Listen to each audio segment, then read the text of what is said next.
Assalamualaikum, salam sejahtera untuk kita sekalian. Dalam mata kuliah Hukum Tata Negara ini, kita masih membahas mengenai pemerintahan daerah. Nah, dasar dari pemerintahan daerah di Indonesia itu salah satunya ada Undang-Undang Nomor 23 Tahun 2014 tentang pemerintah daerah. Nah, saat ini kita akan membahas mengenai hak dan kewajiban penyelenggaraan otonomi. Jadi pemerintah dalam penyelenggaraan otonomi ini pemerintah daerah memiliki hak dan kewajiban. Hak dan kewajiban pemerintah daerah ini sudah ada dalam PPT yang sebelumnya saya berikan, dan kemudian dasar hukumnya yaitu Undang-Undang Nomor 23 Tahun 2014 tentang pemerintahan daerah. Bisa kita lihat pada pasal 9.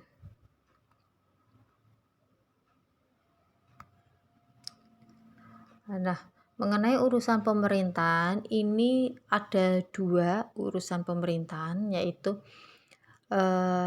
di dalam pasal 9 ayat 1 urusan pemerintahan terdiri atas urusan pemerintahan absolut, urusan pemerintahan konkuren, dan urusan pemerintahan umum. Jadi klasifikasinya ada urusan pemerintahan pusat dan urusan pemerintah daerah. Dan urusan pemerintahan pusat ini ada urusan absolut, yaitu ada di dalam pasal 10 ya. Nah, urusan pemerintahan yang absolut ini menjadi urusan pemerintahan pusat ya. Dalam hal ini adalah urusan pemerintahan yang absolut, misalnya politik luar negeri, pertahanan, keamanan, justisi, moneter, dan agama. Nah, ini adalah urusan pemerintahan pusat yang absolut, dan ini walaupun sudah ada sistem desentralisasi, ini daerah tidak punya kewenangan. Yang memiliki kewenangan secara absolut itu adalah pemerintahan pusat. Nah, politik luar negeri ini saya contohkan misalnya pertukaran atau penempatan duta besar ke luar negeri atau duta besar dari negara lain ke negara Indonesia. Nah, ini adalah absolut kewenangan dari pemerintah pusat. Kemudian mengenai pertahanan dan keamanan. Nah, mengenai pertahanan dan keamanan ini adalah kewenangan absolut dari pemerintah pusat. Walaupun kita lihat ada di daerah itu ada misalnya ada kepolisian, misalnya ada Polres, atau misalnya dalam hal pertahanan di situ misalnya ada Koramil. Nah, ini adalah absolut urusan pemerintah pusat. Daerah tidak punya kewenangan. Jadi ketika pelaksanaan ya ini adalah kewenangan dari pemerintah pusat dulu. Ketika menjaga pertahanan daerah atau keamanan di suatu daerah ini adalah langsung dari pusat.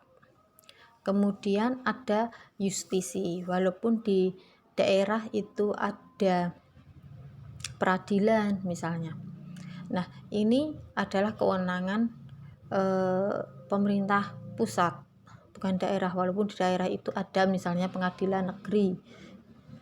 Kemudian ada moneter, fiskal nasional, dan agama.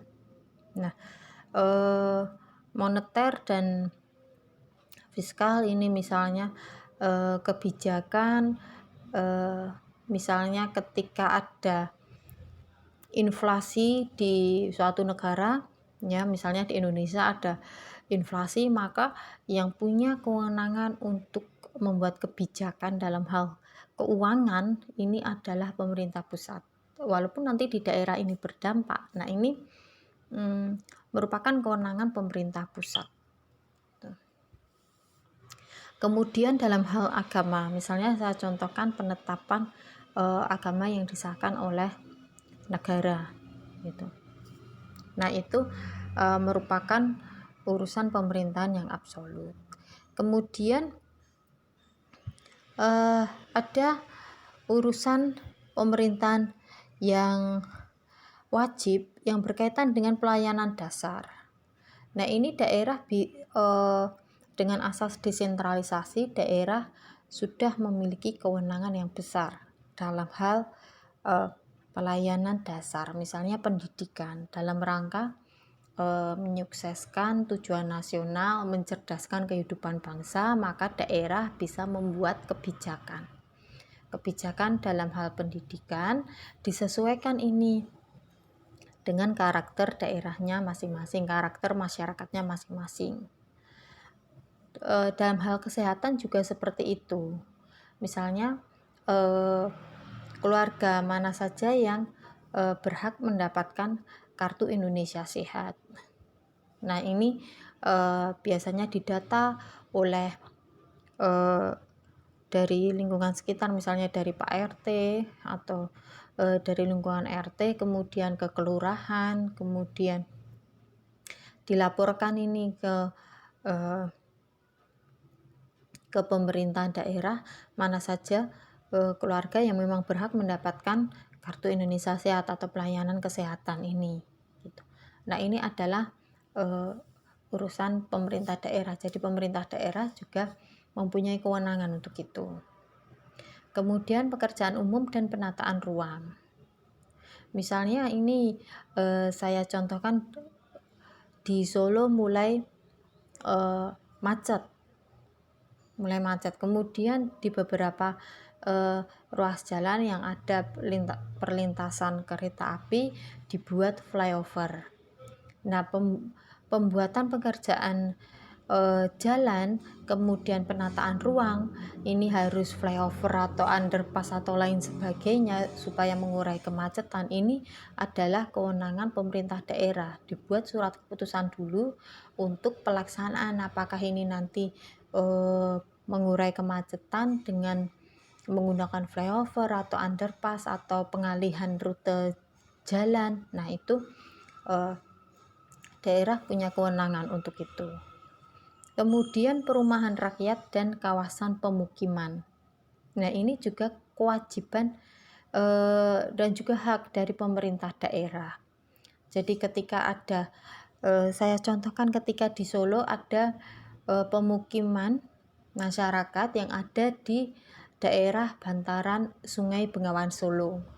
Nah, ini merupakan daerah yang rawan akan misalnya ketika sungainya mulai meluap gitu ketika hujan banyak gitu, turun sangat banyak. Nah, ini membahayakan penduduk yang di sekitar. Begitu juga ketika ada penduduk di pinggiran sungai, di bantaran Sungai Bengawan Solo, tentu sampah-sampah dari rumah tangga ini kebanyakan kan dibuang di sungai. Nah, ini sangat mengganggu lingkungan. Nah, ini merupakan kewajiban dan hak dari pemerintah daerah. Jadi pemerintah daerah punya kewenangan untuk misalnya kemudian merelokasi warga bantaran Sungai Bengawan Solo.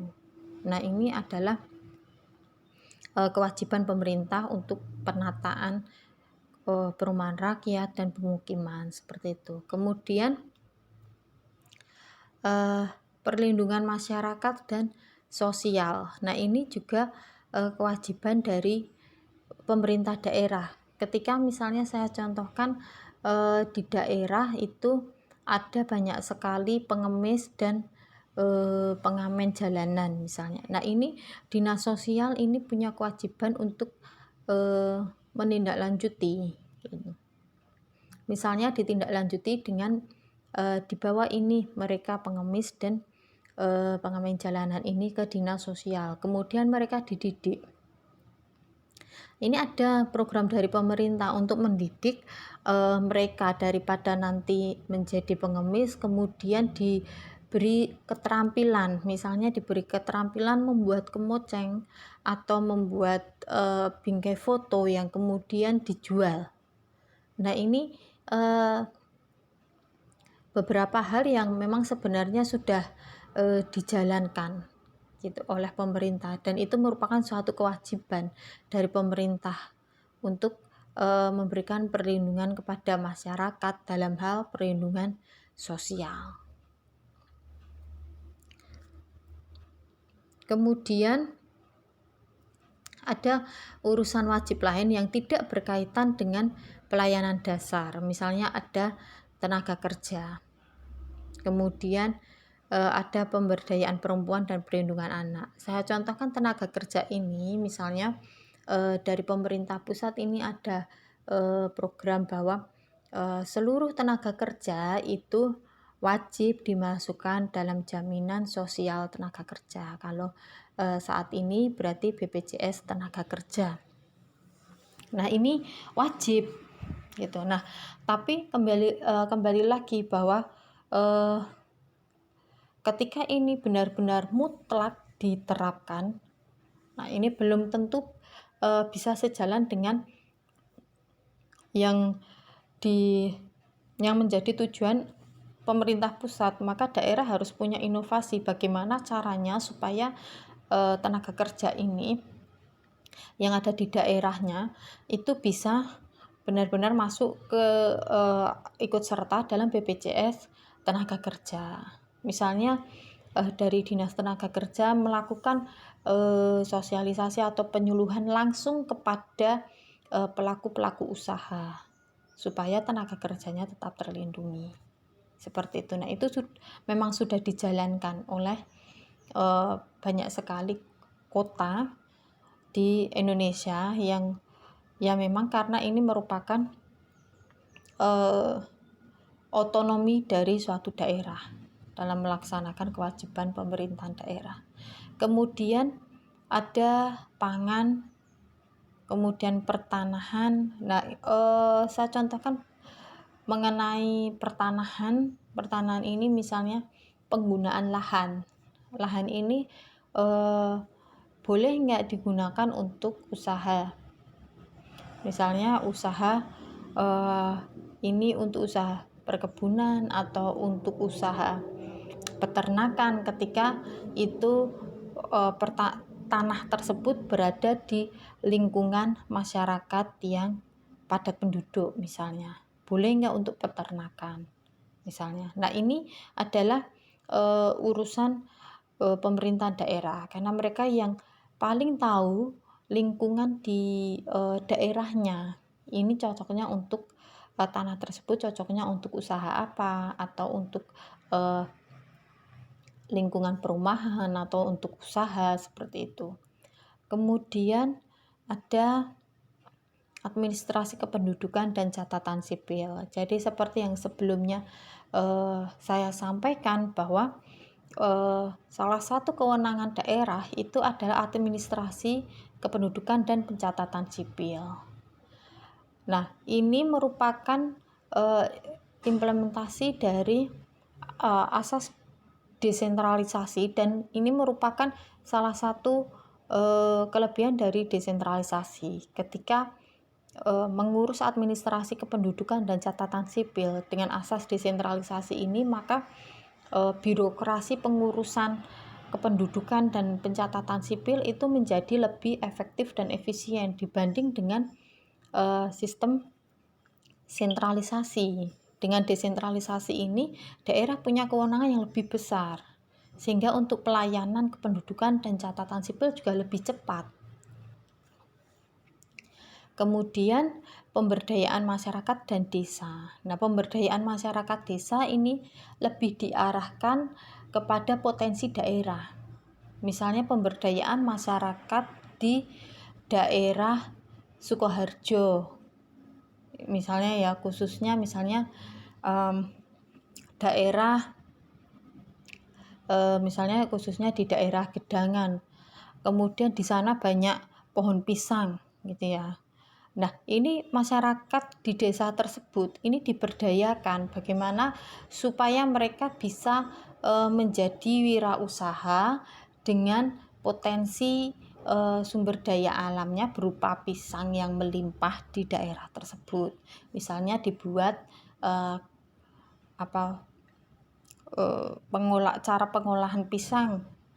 Nah, ini merupakan kewajiban pemerintah daerah untuk mengembangkan atau memberdayakan masyarakat di daerah disesuaikan dengan potensi desa tersebut. Kemudian koperasi, usaha kecil dan menengah. Kemudian ada penanaman modal. Nah, ini kewajiban dari pemerintah daerah. Kemudian ada urusan pemerintahan pilihan, itu ada kelautan dan perikanan, pariwisata. Jadi pariwisata kalau kita menemukan di suatu daerah itu ada pariwisata, misalnya ketika masuk wisata kemudian ada tiket ya, tiket retribusi masuk wilayah wisata, itu ada pemerintah daerah, berarti itu urusan pemerintah daerah, sehingga pajak dan retribusinya masuk ke pemerintah daerah. Nah, itu pilihan. Jadi kadang ada yang itu merupakan pariwisata milik pemerintah pusat, ada yang milik pemerintah daerah gitu, termasuk pertanian, kehutanan gitu, kemudian energi dan sumber daya mineral.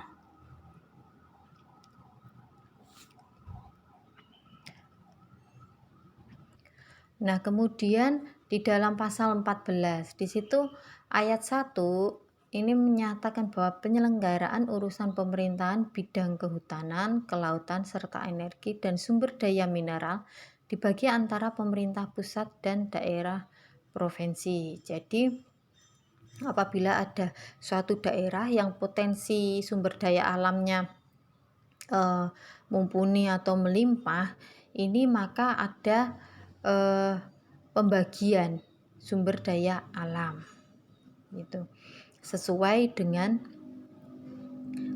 yang diamanatkan dalam Undang-Undang Dasar, bahwa bumi, air, ruang angkasa, jadi sumber daya alam yang berkaitan atau menyangkut hajat hidup orang banyak itu dikuasai oleh pemerintah, itu dikuasai oleh negara, dalam hal ini adalah pemerintah pusat. Tetapi daerah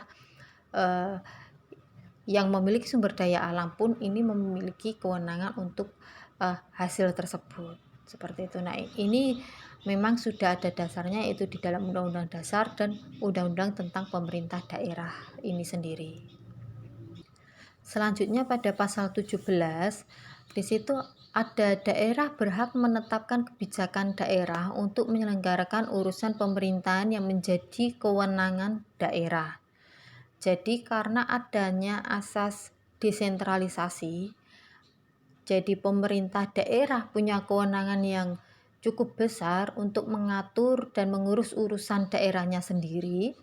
Nah, cara mengatur dan mengurus urusan daerahnya sendiri ini bisa dilakukan dengan cara misalnya membuat kebijakan tingkat daerah. Misalnya ada peraturan wali kota atau ada perda di daerah tersebut. Nah, ini dasarnya ada di pasal 17 Undang-Undang tentang Pemerintah Daerah. Jadi daerah berhak menetapkan kebijakan daerah untuk menyelenggarakan urusan pemerintahan yang menjadi kewenangan daerahnya. Jadi misalnya mengenai relokasi warga bantaran Sungai Bengawan Solo. Nah, ini ada surat keputusan dulu ya dari pemerintah daerah, misalnya tingkat kota. Kemudian ayat 2 pasal 17, daerah dalam menetapkan kebijakan daerah sebagaimana yang dimaksud dalam ayat 1 wajib berpedoman pada norma, standar, prosedur, dan kriteria yang telah ditetapkan oleh pemerintah pusat. Jadi walaupun dengan adanya kewenangan yang cukup besar, ketika ada asas desentralisasi ini, daerah memiliki kewenangan yang cukup besar, daerah ketika membuat kebijakan tidak boleh bertentangan dengan aturan yang ada di atasnya. Jadi ketika membuat aturan itu berarti adalah aturan teknis pelaksanaan untuk melaksanakan tujuan dari pemerintah pusat. Seperti itu. Nah, bagaimana jika aturan daerah ini bertentangan, maka dapat kita lihat pada ayat 3 pasal 17 dalam hal kebijakan daerah yang dibuat dalam rangka penyelenggaraan urusan pemerintahan yang menjadi kewenangan daerah tidak berpedoman pada norma standar prosedur kriteria sebagaimana yang dimaksud ayat 2, pemerintah pusat membatalkan kebijakan daerah sebagaimana yang dimaksud pada ayat 1. Nah, demikian penjelasan mengenai pemerintah daerah. Jika ada yang ditanyakan, silakan langsung ditulis di kolom komentar atau di WA group. Terima kasih.